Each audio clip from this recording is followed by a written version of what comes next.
যদি মনোযোগ দিয়ে ইউটিউব করা হয় এবং মোটামুটি যদি ভালো কন্টেন্ট ক্রিয়েট হয় এবং মোটামুটি যদি ভিউজ আসে, তাহলে কারো আর চাকরি করার দরকার হবে না। 5টি টিপস দেবো আমি আজকে। তো 5টা তো উপদেশ দিলা তুমি, মানে 5টা পরামর্শ, সবচাইতে যদি একটা দিতে বলা হয় তাহলে কোনটা? শুধু একটি মোবাইল ফোন যদি থাকে আপনার হাতে, তাহলে আপনি সুন্দর ভিডিও তৈরি করতে পারবেন এবং এই ইউটিউবে এসে সফল হতে পারবেন।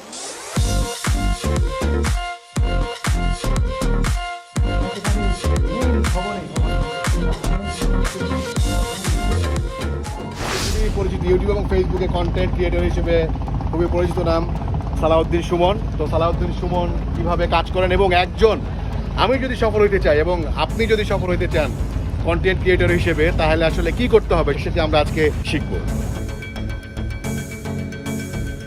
একজন ইউটিউবার হতে হলে প্রথমত একটি ইউটিউব চ্যানেল খুলতে হবে। তার আগে সবচেয়ে জরুরি যেটা, ইউটিউব চ্যানেল খোলার আগেও আমি মনে করব যে আপনারা বেশি বেশি ভিডিও দেখুন, কোন ভিডিওগুলো আপনার ভালো লাগে, কোন ক্যাটাগরির মানসিকতা আপনার, কোন জিনিসটা বলতে আপনি পছন্দ করেন, কোন জিনিস নিয়ে কাজ করতে আপনার ভালো লাগে, সেই বিষয়টি সিলেক্ট করুন এবং সেই বিষয়ের উপর পরিচ্ছন্ন ভিডিও তৈরি করুন। শুধু একটি মোবাইল ফোন যদি থাকে আপনার হাতে, তাহলে আপনি সুন্দর ভিডিও তৈরি করতে পারবেন এবং এই ইউটিউবে এসে সফল হতে পারবেন বলে আমি মনে করি। এটি হচ্ছে আমার প্রথম টিপস। ধীরে ধীরে আরও 4টি অর্থাৎ 5টি টিপস দেবো আমি আজকে।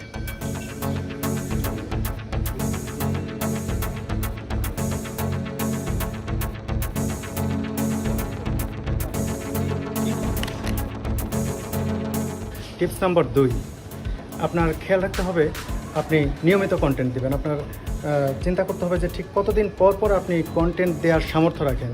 বলি যে একটি নাটক বানাইতে অন্তত 15 দিন লাগে বা 10 দিন লাগে, তারা 10 দিন 15 দিন বা 1 মাস পর একটি নাটক আপলোড করেন।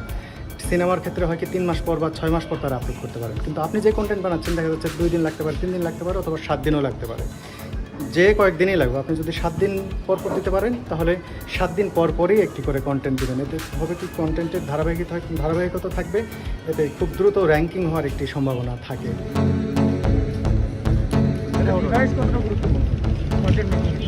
ডিভাইস গুরুত্বপূর্ণ কিছু না, কারো যদি আইডিয়া ভালো থাকে, শুধুমাত্র একটি ভিডিও করা যায় এরকম একটি ফোন দিয়েও কিন্তু খুব ভালো ভিডিও ক্রিয়েট করা যায়। আমি যখন শুরু করি, প্রথম কন্টেন্ট যেটি দেই আসলে ঢাকা থেকে আমি কলকাতা গিয়েছিলাম, 560 টাকায় কীভাবে যাওয়া যায় সেটা আমি সেই ভিডিওটা করেছিলাম এই আইফোন দিয়ে করেছিলাম। তখন এটা তো 16 জিবি আমার ফোন, মাত্র সেই সময় 2 জিবি জায়গা ছিল। এই 2 জিবি জায়গা নিয়েই আমি ঢাকা থেকে কলকাতা গিয়েছিলাম, ছবি ফেলতাম আবার নিতাম, কোথাও পার করার কোনো সিস্টেম ছিল না। চেষ্টা করেছি 2 জিবি জায়গার মধ্যে যতটুকু শ্যুট করা যায়, 2 জিবি জায়গা কী বলুন, সেটা দিয়ে আমি 6 মিনিটের একটি কন্টেন্ট বানিয়েছি এবং সেটি ভাইরাল হয়েছে। তো সে কারণে আমি বলতে চাই, কেউ যদি কন্টেন্ট ক্রিয়েট করতে চায়, ডিভাইস কোনো বিষয় নয়। ডিভাইস যে কোনো একটি ডিভাইস হলেই হবে, তার মাথায় যদি আইডিয়া থাকে, সুন্দর করে কন্টেন্ট বানাতে থাকে, যে কোনো কিছু নিয়ে কন্টেন্ট বানালে মানুষ দেখবে, যদি সেটি যত্ন সহকারে মনোযোগ দিয়ে করা হয়। তারপরে আমি দেখছি যে বিভিন্ন সময়ে তুমি মানে অত্যাধুনিক বিভিন্ন জিনিসপত্র কিনতেছো, সেইটার কারণটা কি? ধীরে ধীরে একজন কন্টেন্ট ক্রিয়েটর ধীরে ধীরে আপডেট করবে। আপনার ডিভাইস আপনার যে গুরুত্বপূর্ণ না তা কিন্তু না। অনেকেই মনে করেন যে আমার কাছে এই নেই সেই নেই, সেই কারণে কাজ করছেন না, তাদের জন্য আমি বলছি। তবে পরবর্তীতে আপনি যখন কন্টেন্ট ক্রিয়েট করবেন, কন্টেন্ট থেকে আপনার টাকা রেভিনিউ আসবে, তখন আপনি ধীরে ধীরে আপনার ভিডিওগ্রাফিকেও, আপনার যে কন্টেন্টকেও আপডেট করবেন। সে কারণে আপনি কিছু ডিভাইস কিনবেন, ড্রোন কিনতে পারেন, ভালো ক্যামেরা কিনতে পারেন, গোপ্রো কিনতে পারেন। এবং মোটামুটি যদি ভালো কন্টেন্ট ক্রিয়েট হয় এবং মোটামুটি যদি ভিউজ আসে, তাহলে কারো আর চাকরি করার দরকার হবে না। ইউটিউব চ্যানেল দিয়েই সংসার ভালো মতো, জীবন জীবিকা সব কিছুই চালিয়ে নেওয়া সম্ভব।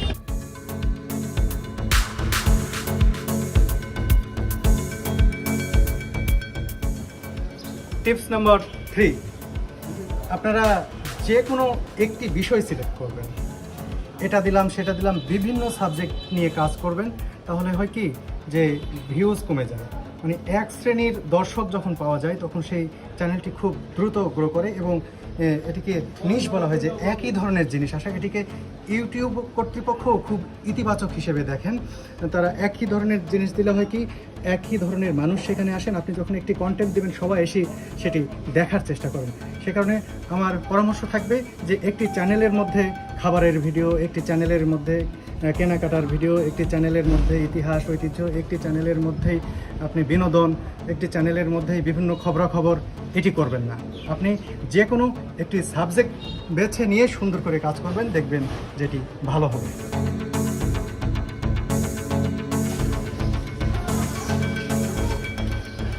টিপস নম্বর 4, ডিউরেশন। প্রথম অবস্থায় যখন আপনারা কন্টেন্ট বানাবেন সবসময় খেয়াল রাখবেন যে ডিউরেশন মোটামুটি 5 থেকে 6 মিনিটের মধ্যে রাখা। এর চেয়ে বড়ও করতে পারবেন না তা না, তবে আপনার মাথায় রাখতে হবে যে এটি দর্শকদের বিরক্ত করছে কিনা। আপনি আগে নিজে দর্শক হিসেবে দেখবেন, যদি আপনার কন্টেন্ট কারো কাছে বিরক্তিকর মনে না হয় তাহলে আপনি সেটি বড়ও করতে পারেন, 25 মিনিট করতে পারেন, 30 মিনিট করতে পারেন। তবে একটি বিষয় খেয়াল রাখা দরকার যে কন্টেন্ট যাতে ঝুলে না যায়, মানুষের কাছে বিরক্তিকর যাতে মনে না হয়, তাহলেই কিন্তু বড় করতে পারবেন। এই বিষয়টি মাথায় না রাখলে একটি কন্টেন্ট অযথায় যদি বড় করে ফেলেন তাহলে কিন্তু সেটি আগাবে না।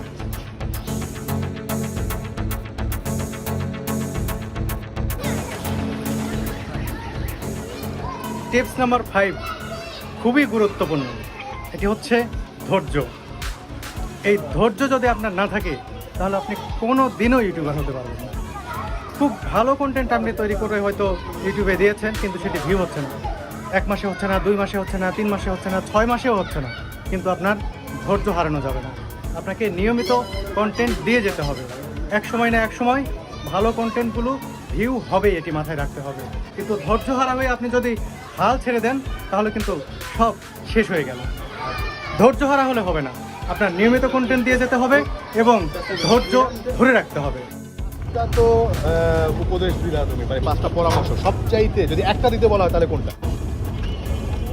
একটা পরামর্শ যদি হয় ধৈর্য রাখতে হবে। ধৈর্য রাখতে হবে, ধৈর্যটাই মেন ইউটিউবে। আর আমার মনে হয় যে আমার ব্যক্তিগত অভিজ্ঞতা থেকে সেটি হচ্ছে যে মানে শুরু করে দিতে হবে। মানে এই আজকে করতেছি, কালকে করতেছি, পোস্ট করতেছি, এরকম করতে করতে অনেক সময় আসলে চলে যায়। তো সুমন, তোমাকে ধন্যবাদ। এবং আপনারা যারা দেখলেন, আমি আশা করছি যে আপনারাও আসলে এই ভিডিওর মাধ্যমে উপকৃত হবেন। এই ধরনের ভিডিও আরও দেখতে এবং আরও ইতিহাস ঐতিহ্য সহ আরও বিভিন্ন মজার মজার বিষয় দেখতে আপনারা আমাদের যে ইউটিউব চ্যানেলটি রয়েছে সেটি সাবস্ক্রাইব করবেন এবং নিয়মিত আপডেট পেতে যে বেল আইকনটি রয়েছে সেটিতেও আপনারা ক্লিক করে রাখবেন। আপনাদের সবাইকে ধন্যবাদ।